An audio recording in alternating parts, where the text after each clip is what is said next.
Rwanda has undergone massive transformation into decades since a civil war and massive genocide which claimed over 500,000 to 800,000 lives, destroying a large segment of the country's population, left its government and political institutions in tatters, and its economy in ruins. No one expected their economy to thrive anymore anyways. In 2000, Paul Kagame, then vice president and head of the army since 1994, became president after the resignation of Pastor Bizimungu. Following the adoption of a new constitution in 2003 that established a parliament and presidential system, Kagame, in carefully controlled elections, won subsequent victories to serve 7-year terms in 2003, in 2010, and, after a controversial constitutional change permitting him to run for subsequent terms, again in 2017, stable politics, prudent macroeconomic management, and a sound investment climate laid the groundwork for a dramatic turnaround in economic and social performance. The proportion of people living below the national poverty line declined steadily from 60.6% in 2001 to 56.7% in 2005, further reducing to 44.9% in 2010 and 39.4% in 2014. Other social indicators also improved. A national effort to provide universal access to health care has cut maternal mortality from 1,558 per 100,000 live births to 253 between 2000 and 2014.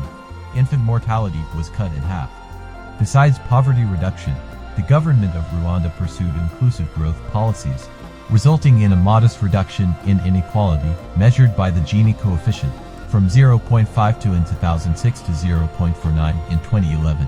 Growth in agricultural production contributed 35% of the poverty reduction between 2004 and 2014, while 10% of the reduction came from increased commercialization. This is leadership, not the ones in some African countries. From the early days of the reconstruction, the government has played a central role in the economy. Public investment typically comprised half or more of all investment in Rwanda in this to decades of growth, and more so than in other countries. Maybe except Ghana and Nigeria, who clearly lacks leadership. The government took the lead in investing in roads, electric power, fixed-line telecommunications, and later the internet backbone, as well as schools and hospitals. One example is the government's early decision to build the internet backbone that would link up virtually the whole country and lay the basis for access to the global lines connected up via the ASSY Eastern Africa Submarine Cable System cable through Uganda and Tanzania. Aside from these large projects, the government has provided a steady flow of public investment in urban infrastructure, particularly in Kigali, and in agriculture, notably in irrigation and terracing. It has used state-affiliated companies Crystal Ventures and Horizon to invest in productive activities to develop the market. Some activities, such as the Serena Hotel in Kigali, have later been privatized, but these state-affiliated companies maintain a portfolio of commercial activities, including, for example, dairy. Recently, the government has devoted resources to expanding the electrical grid, built a large convention center to tap into the MICE meetings, incentives, conferences, and events business tourism, invested in new airplanes to make Rwanda Air into a regional carrier, and substantially upgraded and renovated the existing airport. It has continued to push forward plans to build a railroad connection through Uganda and Kenya to the coast, and bought land to eventually build a new airport. See how good it feels to have a good president. Let's continue. These circumstances gave rise to 3 patterns of growth that shaped Rwandan development. First, the recovery of agriculture provided a major growth impulse during the immediate years after the genocide, and recovery of consumption provided greater impetus than investment. Second, the country invested in services in advance of manufacturing, and services became a leading sector in growth for much of the last 2 decades. And finally, exports, though not a principal source of growth in the early period, have become more diversified and more important in the latter period. Rwanda has undergone a second transition besides diversification. It is rapidly becoming a services exporting economy.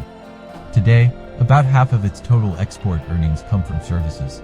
By 2016, earnings from tourism rose to $390 million from very low levels a mere decade earlier.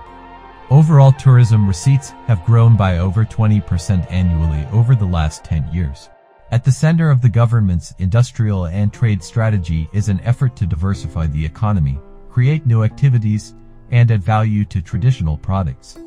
The government is pursuing an ambitious program of industrial policies over the next 2 years, with the objective of reducing the current account deficit through a more rapid growth of exports and greater import substitution.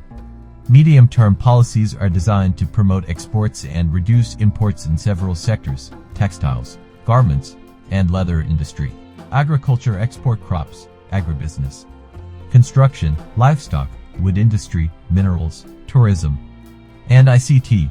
In agriculture, it seeks to reduce imports through increasing sugar and rice production. In the financial services sector, the digitization agenda has seen tremendous modernization of service delivery and the emergence of pro-poor and efficiency augmenting financial innovations. Tourism is proving to be one of Rwanda's highest potential export-oriented service sectors, generating about a quarter of the total export of goods and services earnings. It is a sector in which Rwanda's strengths are the safety, comfort, and stability of the country. The government has adopted a MICE strategy aimed at making Kigali a hub for major regional and international conferences. The opening of the Kigali Convention Center and, together with new upscale hotels being built, has provided high-quality rooms for up to 6,000 guests.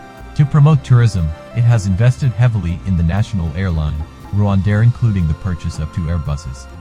With new routes to India and China, RWANDA is also part of these plans to bring guests from afar, as well as stimulate trade. I can't believe Ghana still don't have an airline. Recently, priorities have focused on medical tourism, with the aim of making Rwanda the medical tourism hub of the EAC region.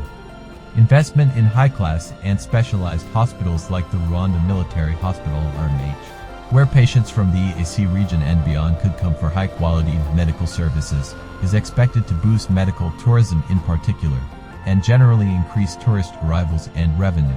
Rwanda has achieved remarkable rates of socio-economic transformation since the end of the civil war and genocide that tore apart its economy and social fabric in the early and mid-1990s.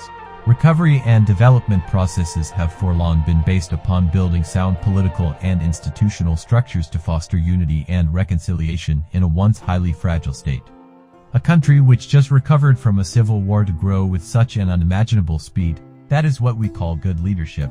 That is what you get when your state men have heads on their neck. Does your president has head on the neck? Let's know in the comments section. If you like the video, subscribe to the channel and share your comment below.